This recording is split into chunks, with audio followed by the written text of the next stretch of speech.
We are sorry to have been absent the last week. After 15 years, we had to say goodbye to our beloved Yorkie named Roxy. Our lead developer was a bit torn up because of it and is bouncing back. But also, we've engaged a new format for our story outlines. We hope you enjoy the new features. We will be back in full swing within a couple days. Again, sorry for our absence.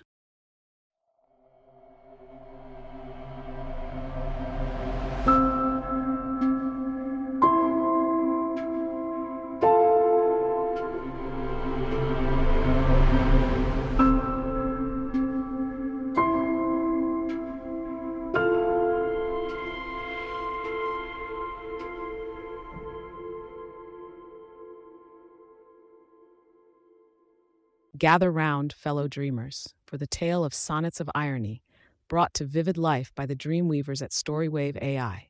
Engage with our dreams by liking, sharing, and subscribing for a new story every day. Chapter 1. The Chance Encounter. The horse, burdened by a lame foreleg, carried Eleanor to the outskirts of a humble forge, where the air was thick with the scent of burning coal, and the earth vibrated with the rhythm of hammer on anvil. It was here, amidst the dissonance of industry, that she first laid eyes on William Thatcher. The blacksmith, with raven hair and a smoldering gaze that cut through the haze of his forge, moved with a purpose that commanded the world to take notice. Their exchange was a clashing of worlds. Eleanor, in her refined attire, stood stark against the soot and sweat of William's domain. "Excuse me, sir," she began, her melodic voice at odds with the gruff timbre of the forge. "My horse has sustained an injury, and I require assistance." William, pausing his work with the slightest hint of reluctance, eyed the noblewoman with a mix of curiosity and apprehension. "M'lady, this is a forge, not a stable," he retorted, his voice deep and resonant, echoing the steel and fire of his trade. Yet, as fate would have it, a small object tumbled from Eleanor's satchel during this terse parley, a locket, ornate and laden with the secrets of their family's intertwined pasts. Unseen, it lay amidst the cinders and stray iron filings, a silent herald of the storm to come. As the two navigated their initial disdain, born from the chasms of their societal standings, the undercurrent of something more, a connection, perhaps, threatened to disturb the very foundation upon which their perceptions were built. The forge became a crucible for their burgeoning bond, the heat of the flame stoking a recognition of something shared beyond the confines of class and decorum. With every word exchanged, every glance that lingered a moment too long, the walls they had meticulously built around themselves began to crack. And so, within this crucible, amidst the smoldering embers and the rhythmic symphony of metal being shaped and molded, the first chapter of an unlikely romance was forged.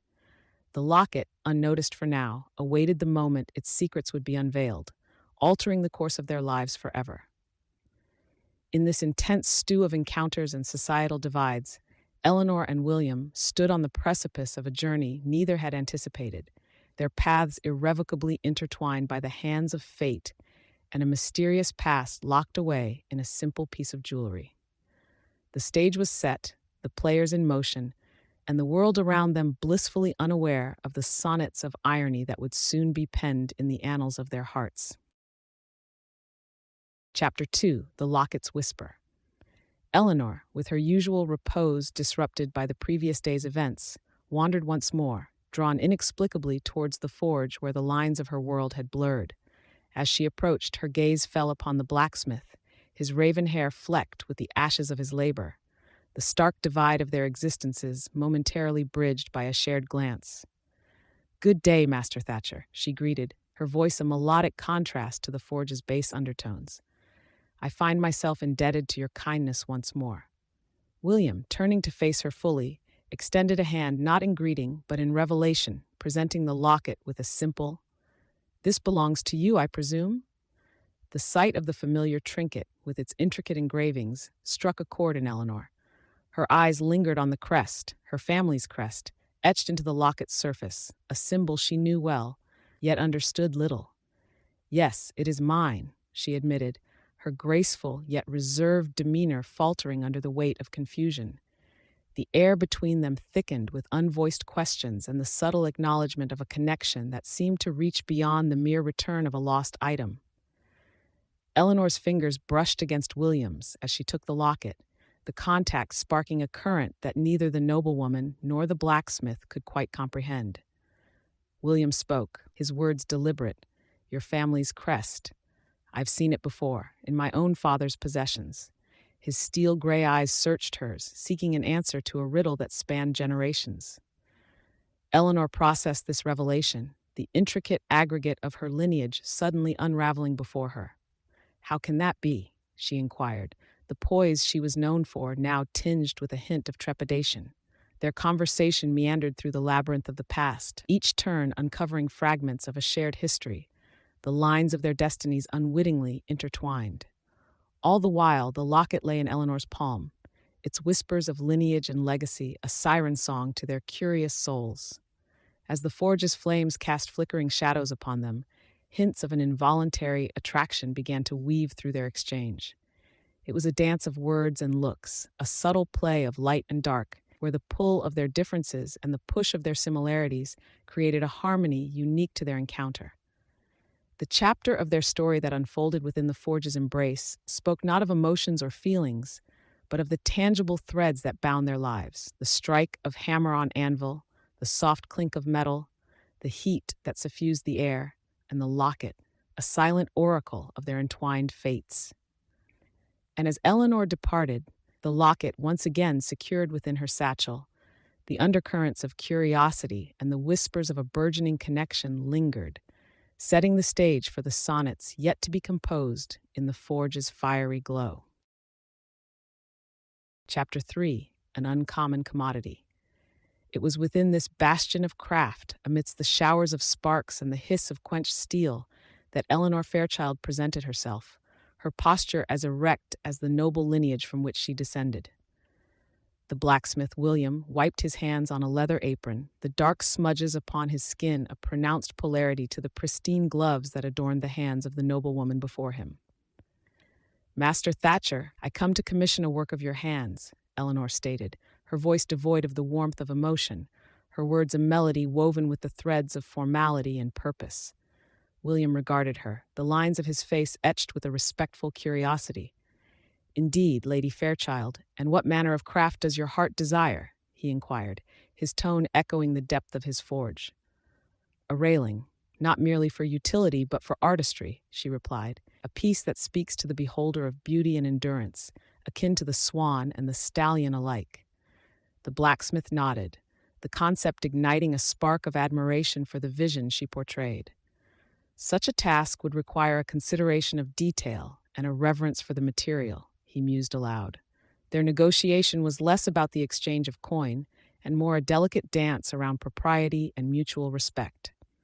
As they discussed the curvature of the iron, the interplay of form and function, Eleanor inadvertently brushed against the locket at her throat, the very same locket that had fallen unnoticed in William's forge not so long ago.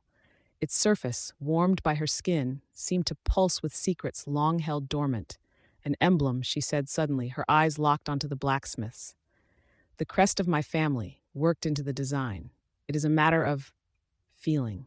William's hand instinctively reached for the spot on his forearm where a faint scar lingered from childhood, a scar linked to the very crest that now claimed his attention.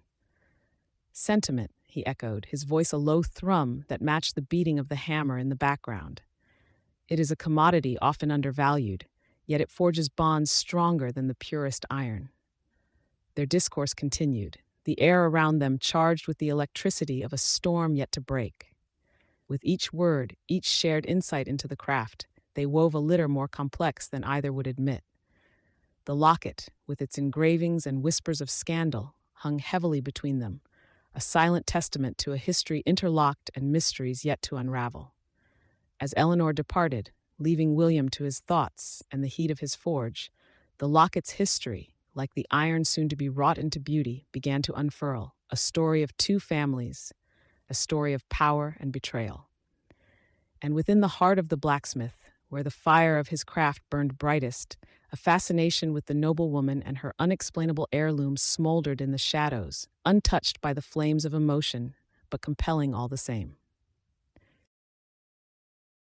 Chapter 4, The Sparks of Truth.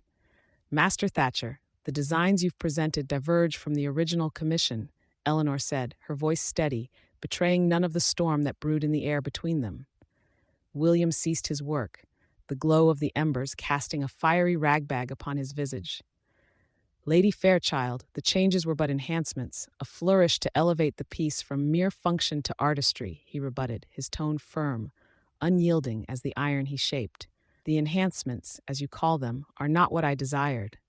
They are not reflective of my estate, nor my standing, Eleanor countered, her words sharp as the chiseled edges of the railings that lay between them. Perhaps, William began, his gaze never leaving the noblewoman's, what you desire is not what you need. This railing, it could be more than a boundary, it could be a covenant to strength and beauty. Much like, Eleanor intercepted his words with a cold precision. What I need is not the subject of our discourse, Master Thatcher. You overstep. The air crackled, the tension between them an unseen charge that threatened to ignite. Overstep? No, I merely offer what is within my right to give. My expertise, William said, the resonance of his voice mingling with the clangor of the forge. In the midst of this heated parley, a shadow loomed at the entrance of the forge. Lord Ashford, Eleanor's betrothed, his countenance a mask of burgeoning suspicion, observed the exchange with a discerning eye. The locket, once a mere adornment, now seemed to him a symbol of clandestine ties, its true import gnawing at his thoughts. Eleanor, aware of Lord Ashford's presence, felt the precarious balance of her world teetering on the brink. We shall adhere to the original design, Master Thatcher. I expect it to be completed with the utmost fidelity to our agreement, she stated, each word measured, a veneer of control over the chaos that threatened to unfold. William nodded, his expression inscrutable, as he turned back to the anvil, the echo of the hammer a covenant to the unspoken truths that lay between them. Their sentiments, a complex alloy of conflict and unacknowledged yearning, remained locked away, much like the secrets the locket held close to its gleaming heart. As Eleanor departed, her silhouette a receding grace against the forge's fiery backdrop, Lord Ashford's gaze lingered on William, the seeds of doubt taking root.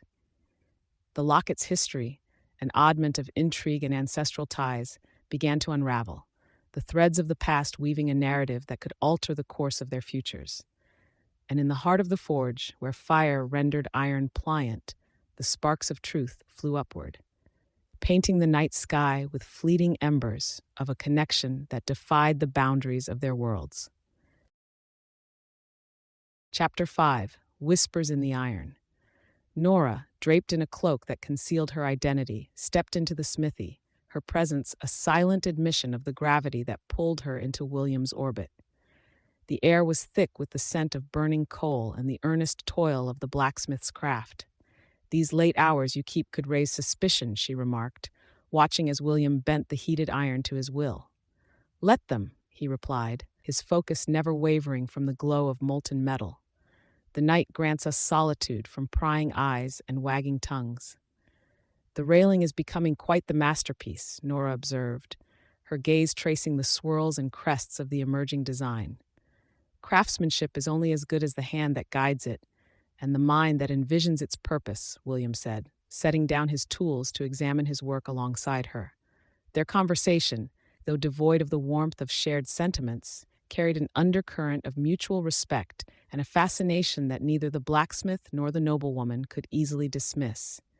It is more than mere metalwork. You imbue it with significance, Nora ventured, her words carefully chosen.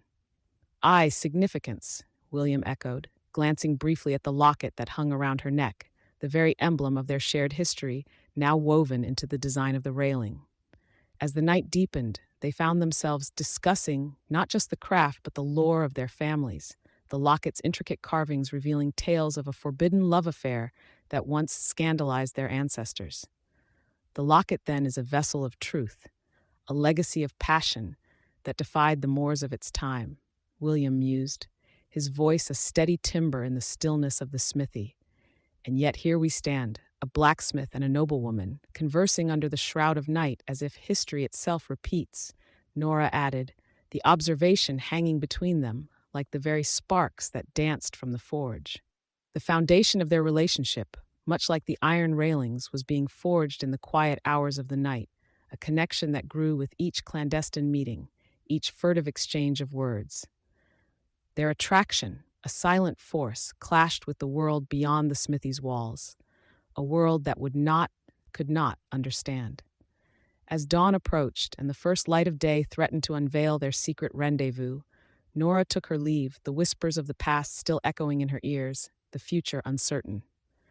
The railings, now cooling in the dim light, stood as an attestation to their unspoken affection, a monument to what might yet be, in a world bound by iron traditions and whispered sonnets of irony. Chapter 6, Forged in Secrecy. William, his hands coarse from labor, worked the bellows, stoking the flames that illuminated the smithy. The soft clinking of metal on metal was a solitary symphony, echoing into the stillness of the night. Nora, her form cloaked in the anonymity of darkness, watched from the threshold, her presence a whisper against the symphony of nocturnal sounds. He spoke without turning, as though her footsteps were as known to him as the tools of his trade. "The hour is late for a lady of your stature to be wandering alone." She stepped forward, her response measured. "The hour is indeed late, and yet here we find ourselves once more, drawn together as though by some magnetic force beyond our comprehension." Their exchange was a conglomerate of subtext, woven with the threads of a reality they both knew but could not acknowledge. "Your betrothal looms," William remarked, the embers casting a warm hue upon his rugged features. "Aye, it looms," Nora replied, her voice a cascade of resignation, like a storm on the horizon, inevitable and yet distant still. The iron that William shaped was not merely a railing, but a metaphor for the bond that formed between them, strong and yet malleable under the right conditions. "This piece," he said, gesturing to the intricate swirls of metal, "it speaks of tenacity, of beauty found within strength." "Resilience," she echoed, her gaze following the lines of the ironwork, a quality much admired and yet seldom rewarded in kind. The conversation shifted as easily as the shadows around them, the topics varying from the mundane to the profound, yet within the spoken words lay an unarticulated truth, a connection that neither title nor duty could sever. It was then, as the fire in the forge dwindled to a soft glow, that their hands met, not by chance, but by a choice that defied the very fabric of their beings. The touch was fleeting, a stolen moment that transcended the divide of their stations. "The whispers of scandal," William began, his voice a low rumble. "They are as ravenous as the flames that consume this forge's fuel." Scandal, Nora considered, the word hanging heavy in the air, a specter that haunts the halls of power and the humble abodes alike. Yet, as the night deepened, it was not scandal that drew them closer, but a shared yearning for something that was theirs alone, untainted by titles or the looming specter of nuptials. In the quiet sanctuary of moonlit shadows, they found a solace that was as delicate as it was fleeting, a solace embodied by a kiss, as ephemeral as the embers that died in the cool night air. As dawn approached, the forge grew cold, and the two parted, the locket's secrets still smoldering between them, a link to a past filled with forbidden desires and hidden truths. In the hush of pre-dawn, their bond, now tempered in secrecy, awaited the light of day, where the harsh glare of reality would test the metal of their connection, forged in the stillness of night. And so, under the veil of night, passion was kindled, and a bond was wrought, not with declarations of emotion, but with the silent acknowledgement of a shared understanding, as intricate and enduring as the ironwork that bore the weight of their unspoken affection. Chapter 7, An Unveiling of Hearts.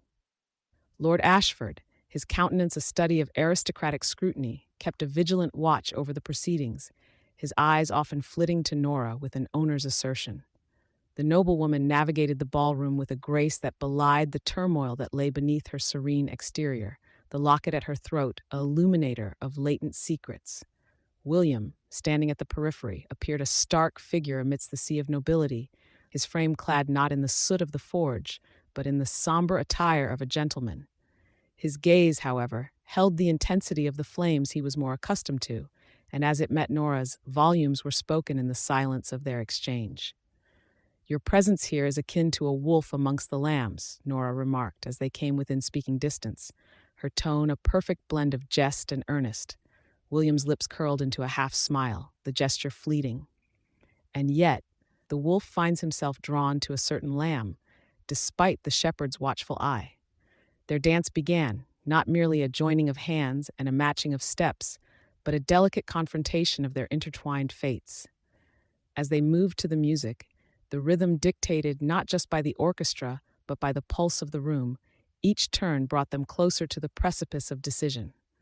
"Ashford's eyes are upon us," William intoned, his words a measured cadence to match their movements. "We tread a path fraught with peril, Lady Fairchild." "Peril has become a familiar companion, it seems," Nora replied, her gaze locked with his. "It lingers like a shadow, ever at my side." As they continued their promenade, the murmurs of the locket's origins swirled around them like an invisible mist. Rumors, like tendrils of smoke, hinted at scandal and a lineage entwined by a love that dared to defy the boundaries of propriety. "Inquiries have been made," Nora confided amidst the steps of their silent confession, regarding the locket's provenance. "It is only a matter of time before the whispers coalesce into a storm." William's countenance remained impassive, though his mind raced with the implications. "Then we must ensure that the storm does not break upon your shores, my lady." Their words were a dance as intricate as the steps they took, a choreography of necessity and caution, each phrase a measured step, each pause a breath held in anticipation. As the final note of the waltz hung in the air, their hands parted, the touch lingering like the final spark from a dying ember. They separated, returning to their respective roles within the grand theater of society, the weight of expectation and the scrutiny of a lord heavy upon their shoulders. The ballroom, with its laughter and light, its music and gaiety, could not drown out the silent sonnets that echoed in the space between them. And as the night drew to a close, the locket's secrets lay in wait, the truth of its past a whisper ready to unfurl and alter the hodgepodge their futures. Chapter 8. The Echo of Goodbyes. In the stillness, the crisp parchment of a hastily written note lay upon the desk, its ink barely dry, the script a token to an impulsive resolve. The words were a bridge between desire and duty, a farewell without the promise of return. Lord Ashford, his figure a rigid silhouette against the dim light, discovered the note by chance, or perhaps by the cruel hand of fate.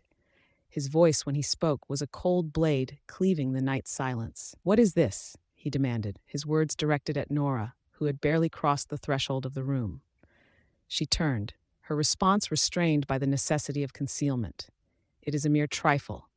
A note penned in a moment of contemplation," she offered, her tone as smooth and polished as the marble beneath their feet. "A trifle that speaks of departure? You dare to entertain such thoughts?" Ashford's voice rose, a crescendo of indignation and perceived betrayal. Nora met his gaze, her own a mask of composure. "It is not unheard of for one to contemplate the path not taken, the life not lived." Their repartee was a fencing match, each parry and thrust a delicate maneuver in the greater strategy of their respective positions. Unseen by both, the locket that had become the silent keeper of their secrets glimmered faintly, its chain caught by the moon's caress through the window. "The path you contemplate is fraught with ruin. You risk everything, your standing, your future, our future," Ashford intoned, the gravity of his words an anchor in the tempest of their confrontation. "Sometimes," Nora replied, the steel in her voice belying her tranquil exterior, "one must weigh the heart against the coronet and see which end of the scale tips." As the tension in the room wound tight as a clock's mainspring, the locket's history unfurled like a scroll of ancient text.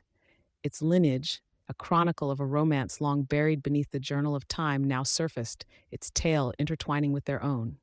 It spoke of a love that once dared to challenge the societal constructs, a mirror to their current strife. Ashford's gaze fell upon the locket, its significance dawning upon him like the slow, inexorable rise of daybreak. "This heirloom," he said, his voice tempered by revelation, "it binds our families not just in alliance, but in a history steeped in the very passions you now seek to emulate." Nora's expression remained unreadable, a visage carved from the same stone as the manor's stoic facade. History oft repeats itself, though not always in the manner one expects. Their exchange, a minuet of words and withheld emotions, continued until the hour grew late and the tension between them dissipated like mist in the morning light.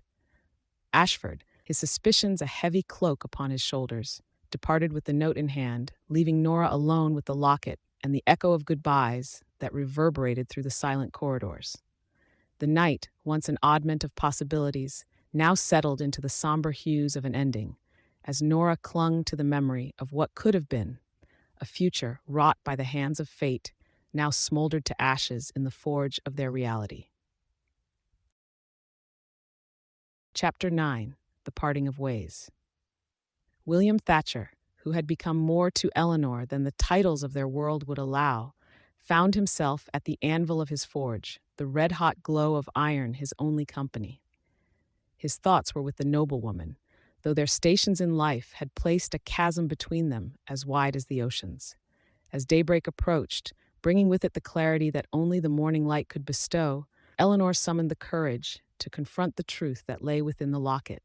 She sought the counsel of the family historian, a man steeped in the lore of their lineage, within the confines of the manor's expansive library. "Master Ainsworth," Eleanor began, her voice a steady stream cutting through the silence. "The locket, its origins seem to intertwine with the Thatcher lineage. Can this be?"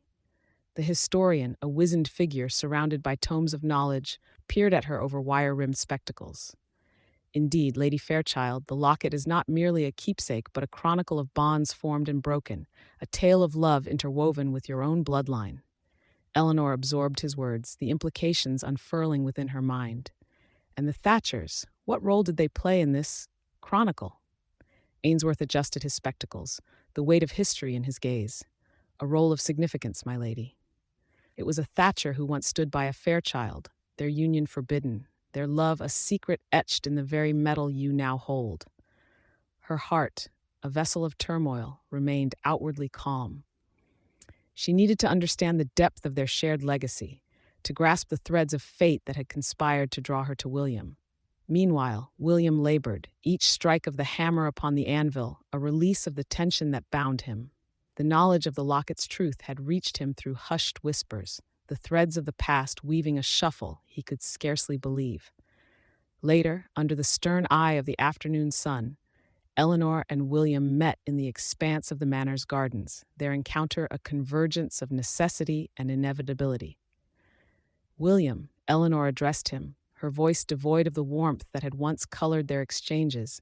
"The locket's tale, it binds us in ways I could not have anticipated." William, his demeanor unyielding as the iron he wrought, met her gaze. "Our pasts are entwined, Eleanor, yet it is our present that must concern us. The weight of history bears down upon us, a yoke fashioned by our ancestors." Eleanor considered his words, the gravity of their situation anchoring her thoughts.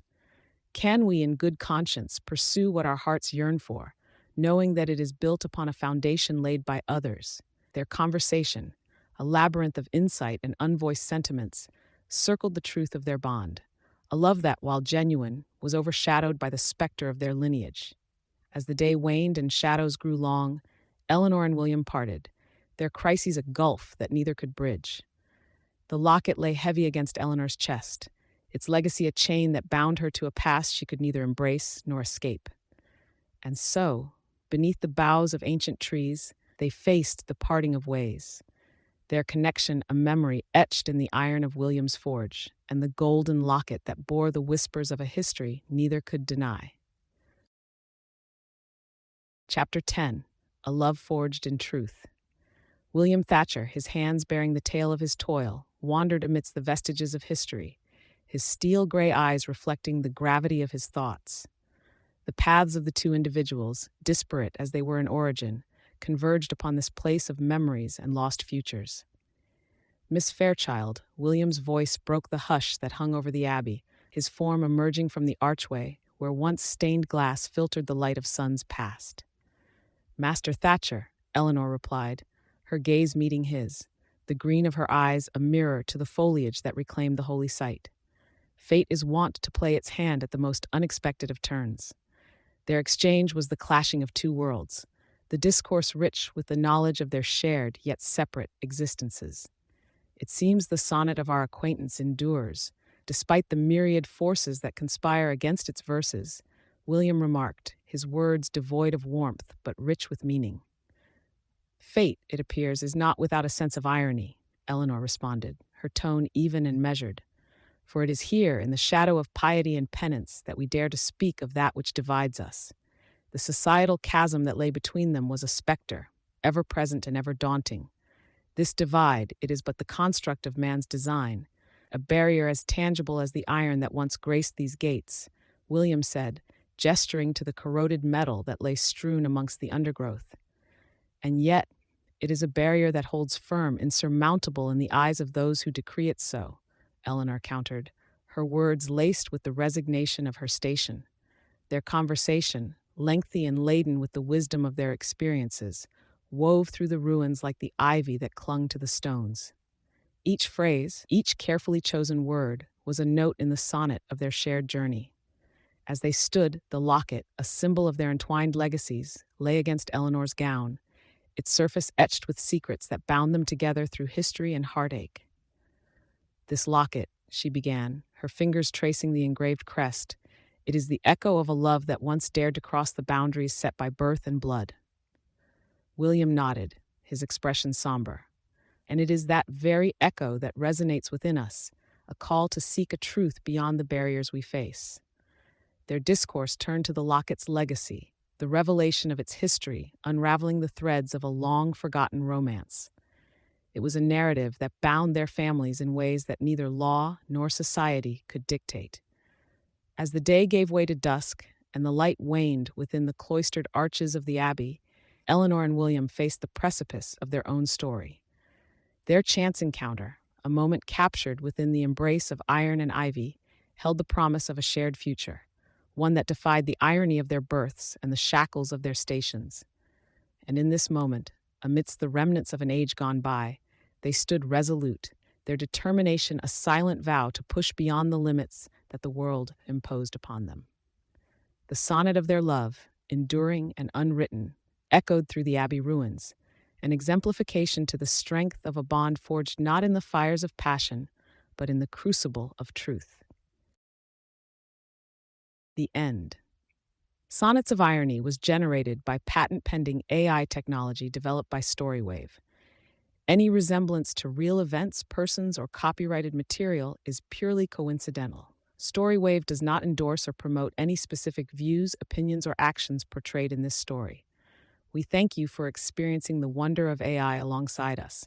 Let StoryWave AI continue to weave stories from your imagination by supporting us with a like, share, and subscription. Join us for more narrative voyages daily. April 2024. Till we meet again.